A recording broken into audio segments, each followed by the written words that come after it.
Joining us, head coach of the Cavaliers, Dane Damron, UVA Wise, wraps up the 2023 season with back-to-back home games. It starts this Saturday at home against the Eagles of Carson-Newman. Coach, coming off a game at Mars Hill, a team that's in first place, a really slow start offensively. You got it going there in the second half, and another big game out of your sophomore running back, Xavier Lomax.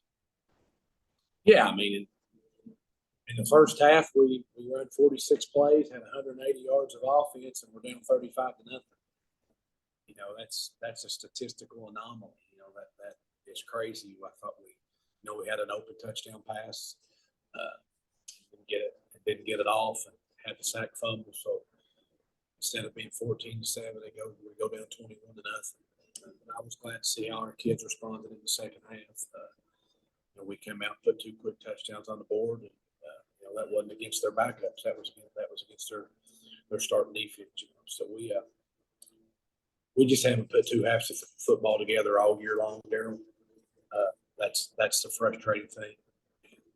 We're trying to get it done, and Xavier's been fantastic. He's been everything that we had hoped that he would be. It was good to see Tyreek Hall come in there and get some carries and do some good things too. So we like some of our young kids. Some of those young kids are going to be playing this week. We're pretty banged up, and we'll just go out there and see what we can get done.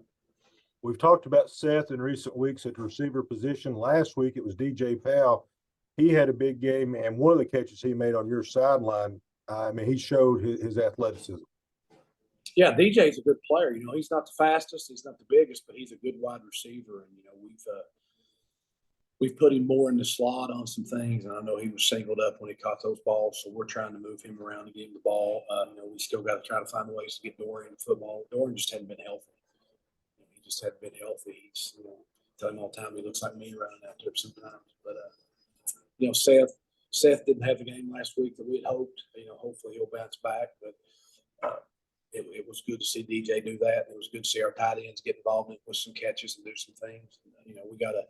And then defensively, we just got to limit the big play. We're giving up too many big plays.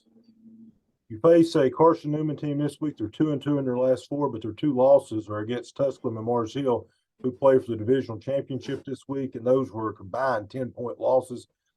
Your impressions of the Eagles and the team they bring to Smith Stadium this weekend? Oh, they're talented as they can be. I think they're starting to figure it out offensively a little bit. That quarterback they got, number 18, didn't play last week. But I think they're a better team when he's in the game. Defensively, they pose a lot of problems. They're big up front, pretty skilled at the back end. So we'll have our hands cut out. We'll have our work cut out for us, our hands full. We got to try to put a football game together. And like I said, we're going to be playing some kids that don't have a whole lot of experience because of injuries, and just that's just where we're at right now. And a lot of those kids played in the second half against Mars Hill. Did good. It was fun to watch them play. So we're excited about some of those kids, and hopefully they'll come and show out. I think a lot of times when people look at sacks, they either blame the offensive line and don't really think about receivers getting separation, quarterback getting rid of the football. And you face the team this week, 5th in NCAA Division II in sacks per game. Talk about that and the importance of the line holding up, but the quarterback getting rid of the football and receivers creating some separations and giving the guy a place to throw it. Oh, it's route design. It's getting off press. It's the running back blocking. It's quarterback. It's everybody. It's easy. It's easy as a fan to sit there and blame the offensive line. That's the easy thing to do. But you're right. They do a good job getting after the quarterback, and we'll have to try to do some things to try to negate that. And the best way to negate that is to run the ball and stay out of 3rd and long. And we've been able to run the football, so we're going to continue to try to do that. That's no secret. That's who we are. That's who we've been. See what we can get done in that regard. Coach, we'll wrap up with this on your offensive line. Talk about how they've played this year, especially from running the football standpoint.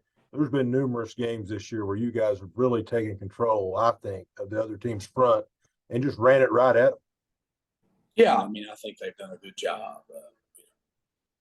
Our rushing numbers would be a whole lot better if it wasn't for sacks, But as you said, that's not just on them. But I think we've ran the ball well for the most part. There's been some games we haven't. Thomas Moore stands out, but we're a totally different team than we were then offensively. We were trying to be something that I thought we could be, but we couldn't be. And, the next week against Spartan, we made that change. And that's, we've kind of taken off and been pretty good from there.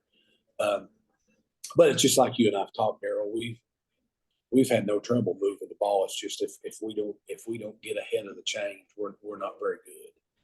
And if we design if we throw a 5-yard hitch, it's going to be a 5-yard gain. We don't step out of tackles, and if we get it blocked perfect, it's our 12-yard gains don't generally turn into 30-yard gains.